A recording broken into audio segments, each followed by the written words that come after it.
Hey, hey, hey, how's it going, my fellow night hunters and night huntresses? My name is Miles, and welcome to another episode of Space Flight Simulator. You guys remember the Apollo 13 rocket, the Saturn V? Very iconic in the space travel industry. There's a life-size model of it where I live as well. I also built my own ISS and a Soyuz spacecraft in orbit around the moon right as we speak. I also built a Hubble telescope of my own. Yeah, you know what? I'm actually going to change the name of that rocket to the title of this video, Apollo 13 Prime, because that is the one we're using for this video. But look over there. Notice anything different? Yes, there is something on the lander. It's a rover. What did Apollo 13 not have? A rover. I'm going to be bringing a rover to the moon. Now, I did mention earlier that I have an ISS, however, it isn't what you might think it will look like. I'm going to show you a quick side-by-side comparison. I mean, it isn't perfect, but it has the general shape of it.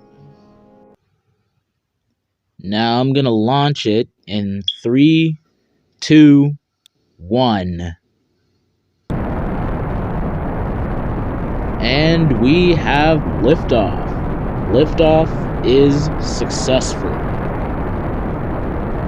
Tower is clear and we can proceed with what the Apollo called the roll program.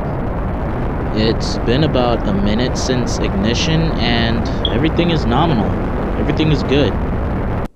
I forgot I had my infinite fuel cheat on from my Jovian mission a few days ago, but this is where the first stage would usually end. As usual, let me go ahead and get rid of the escape tower. Now, for every moon mission, there has to be a parking orbit. However, our current trajectory is suborbital, which we don't want. Yo, who added this photo? We're not talking about trajectory, this is before flash. Now, I packed a bit too much fuel for the mission, but we're done with stage 2. Let's fire up stage 3 and continue.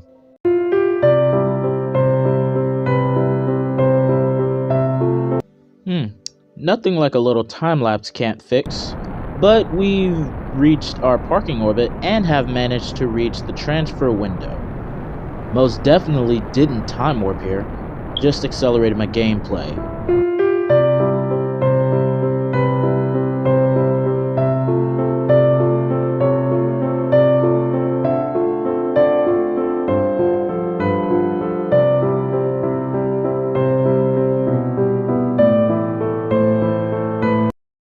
Our trajectory is set to do what astronauts would call a flyby. Now I'm doing what most space missions fail to do. Once again, absolutely seamless. Let's accelerate our gameplay to the moon.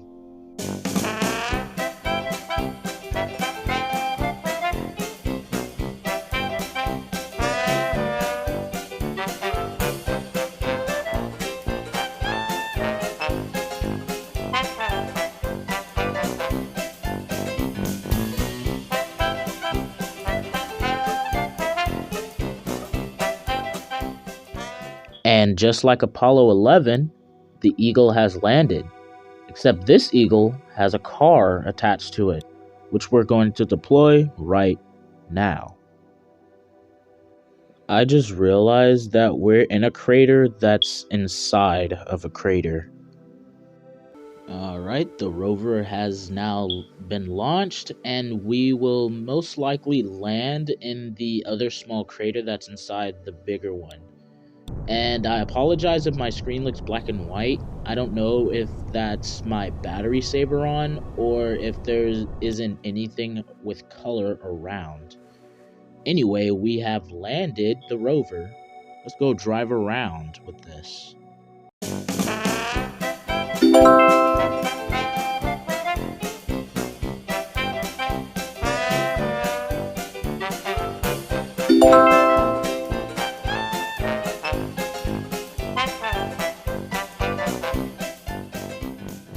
Now, I forgot to mention that this is a manned mission, so let's get Pete and Barry back to the CSM.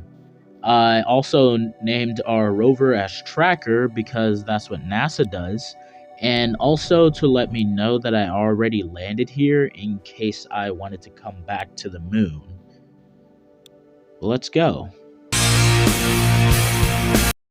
Now our ascent stage is docked to the CSM. So Pete and Barry are now transferring back inside the CSM so we can go ahead and undock the ascent module and leave it to crash back to the moon. Then we can set our course back to Earth, but first I need to accelerate our gameplay to where we are on the far side of the moon to do that. We are now on the far side of the moon, so we can go ahead and undock the ascent module, then set its course back down to the moon. I'm trying to not set its course back down to Tracker, because since the moon has a weaker gravity, the ascent module has a better chance of bouncing. Now we can bring our astronauts back home safely. And while I'm doing that, I just want to request for you to like this video and to subscribe to my channel if you're new. And by the time this video gets uploaded, I'll be working on a new logo for my channel. Now, in case some of y'all have been wondering, this is the full version, but I got it for free from a website called Happy Mod. But I'll leave a link to that website in the description, which you should check out after watching this video.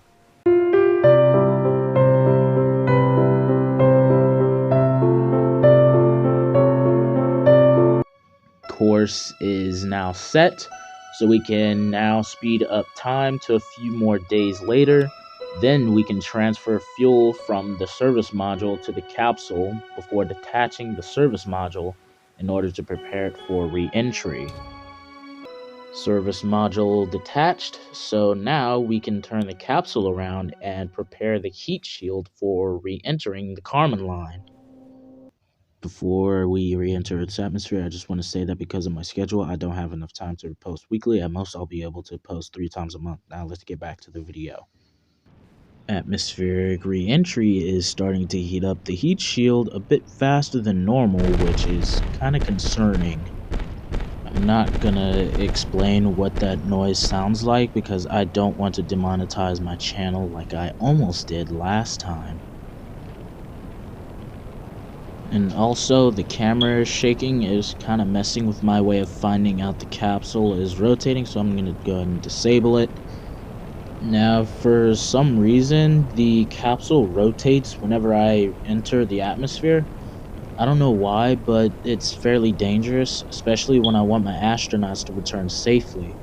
But what's cool is the real reason why I added the RCS thrusters to the capsule.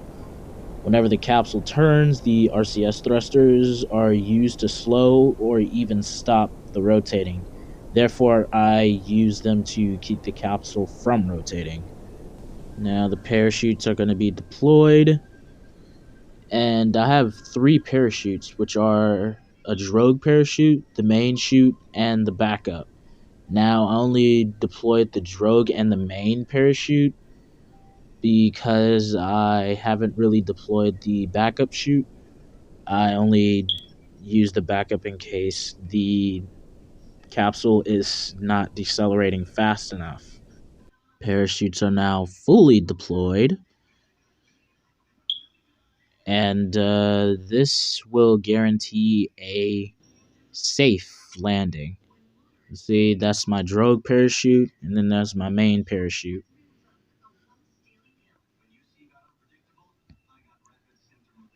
All right, 50 meters, 40, 30, 20, 10, and touchdown. Yeah, the capsule holder exploded, but that's okay because our astronauts are safely back on Earth. Anyways, thank you guys for watching the entire video. Again, I will leave a link to the full free spaceflight simulator in the description below. Stay foxy, stay focused, stay in school. I'll see you guys in the next video. Bye, guys.